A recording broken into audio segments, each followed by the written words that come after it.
Selamat malam, salam sejahtera. Terima kasih kerana bersama dengan saya di Nazilin Unity Channel. Anwar terbukti seorang gentleman. Sejati, sudah menang usul percaya sebelum ini tapi masih sedia diuji lagi. Itu ulasan kita pada malam ini. Pastinya bagi Anda yang meminati politik, Anda sudah melihat rakaman petikan ucapan Anwar Ibrahim pada hari ini. Anwar Ibrahim mengatakan bahawa Perdana Menteri yang lalu, merujuk kepada Muhyiddin Yassin, adalah Perdana Menteri yang tak berani langsung mahu membuat usul undi percaya di Parlimen. Tetapi berani pula nak mahu menjatuhkan kerajaan. Anwar Ibrahim berkata, selepas diarah supaya membuat undi percaya di Parlimen, apa yang dilakukan oleh Muhyiddin adalah mengisytiharkan darurat Parlimen pula. Begitulah yang berlaku. Sehingga kan Anwar Ibrahim telah tampil kali ini mencabar Perikatan Nasional supaya betul-betul membawa apa yang mereka dakwa memiliki nombor tersebut. Kalau ikut logiknya, sebarang cubaan untuk menjatuhkan kerajaan tidak harus dilayan lagi sekarang ini. Ini kerana pertama, Anwar Ibrahim yang memimpin kerajaan perpaduan sebagaimana dititahkan oleh Yang di-Pertuan Agong telah mempunyai sokongan majoriti yang cukup kukuh, iaitu 148 daripada 222 ahli parlimen.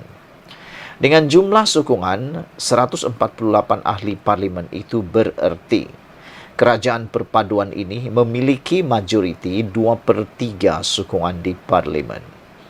Memang tak logik sama sekali jika kedudukan majoriti sedemikian kukuh masih lagi mahu digugat atau diterbalikkan.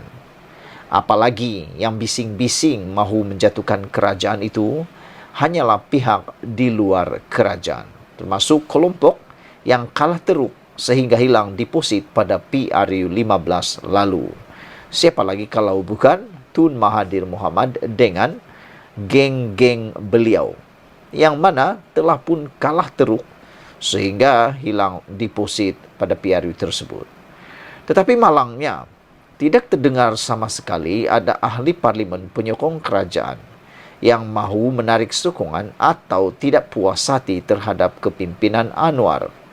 Dalam berita yang saya bacakan pada hari ini, 2 orang pemimpin ahli parlimen di Sabah juga telah mengatakan bahawa mereka pun telah muak dengan tumbang-tumbang kerajaan ini.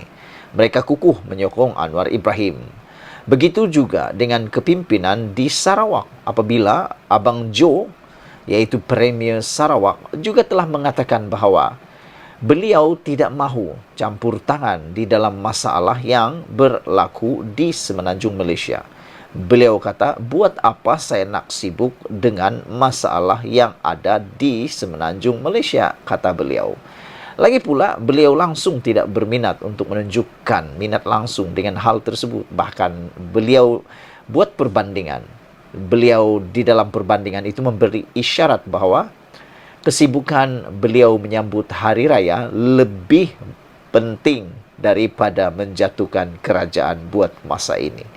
Makna kata menjatuhkan kerajaan itu langsung tiada dalam diary harian Abang Jo, Premier Sarawak. Yang kedua, jika demikian, bagaimana blok pembangkang Perikatan Nasional yang mempunyai 74 ahli parlimen mampu menambah bilangan sokongan mereka sekurang-kurangnya 112? Yang kedua, sebaik sahaja mengangkat sumpah sebagai Perdana Menteri pada 24 November lalu, perkara pertama yang dilakukan Anwar ialah mengumumkan agar usul percaya terhadapnya dibentangkan di Parlimen pada 19 Disember 2022.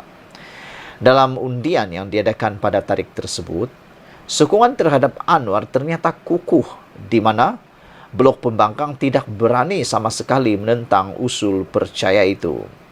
Muhyiddin Yassin yang mendakwa dirinya mempunyai cukup sokongan sebelum itu juga tidak berani menonjolkan dirinya untuk diundi berlawan dengan Anwar.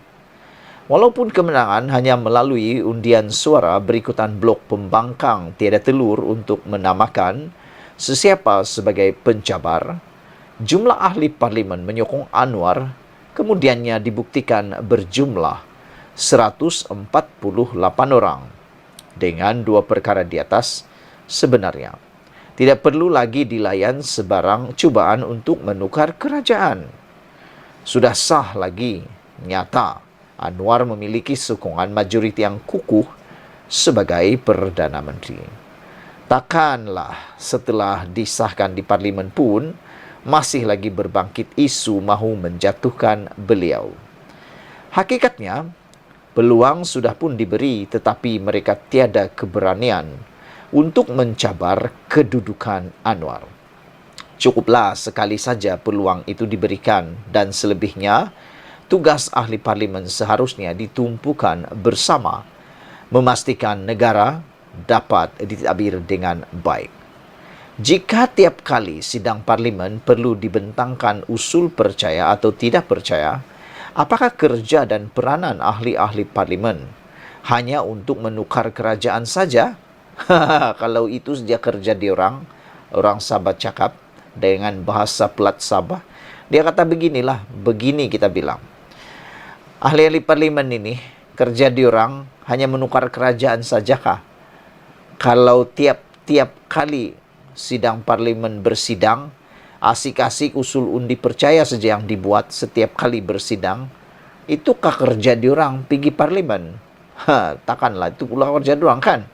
Tetapi dengan Anwar sendiri tampil mencabar blok pembangkang agar membuat usul menjatuhkannya ke parlimen, jika benar Hamzah Zainuddin, calon yang dinamakan untuk menggantikannya, sudah mempunyai cukup nombor, ia tidak lagi membuktikan beliau seorang Perdana Menteri yang benar-benar berani dan punya jiwa gentleman sejati.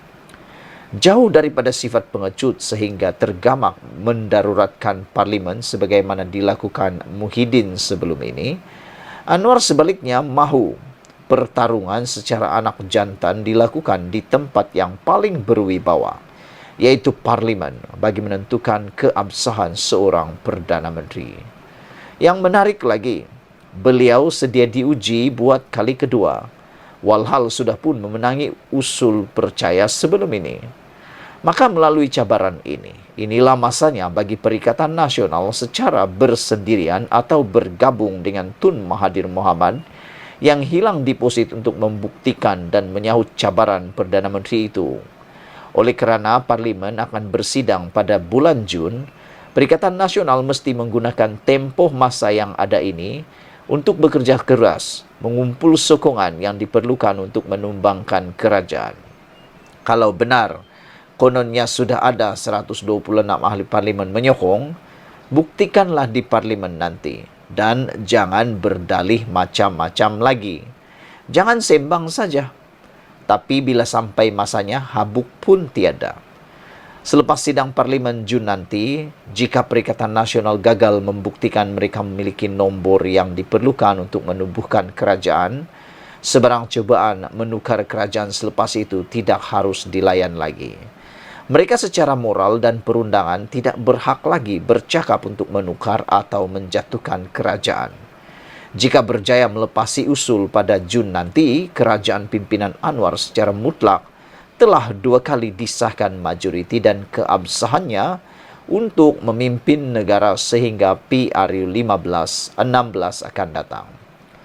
Mana nak cari ada Perdana Menteri berani sampai 2 kali diuji keabsahannya di parlimen dalam tempoh tidak sampai setahun. Takkan nak diuji lagi buat kali ketiga atau setiap kali sidang parlimen nak dibawa usul menjatuhkan Perdana Menteri. Anwar pun selepas Jun nanti, janganlah buang masa lagi melayan royanan mereka yang tak habis-habis kemeruk kuasa mahu menjatuhkannya. Malah, patut mentertawakan saja mereka yang bernafsu besar, tapi sebenarnya tiada upaya itu. Sabuddin Hussein, diubah suai oleh Nazilin Unity. Sebelum kita berpisah, jangan lupa share video ini. Sila tekan butang subscribe bagi mereka yang belum tekan butang subscribe. Tekan butang subscribe itu percuma. Malaysia kita punya, kita jaga sama-sama cintai Malaysiaku. Bye-bye.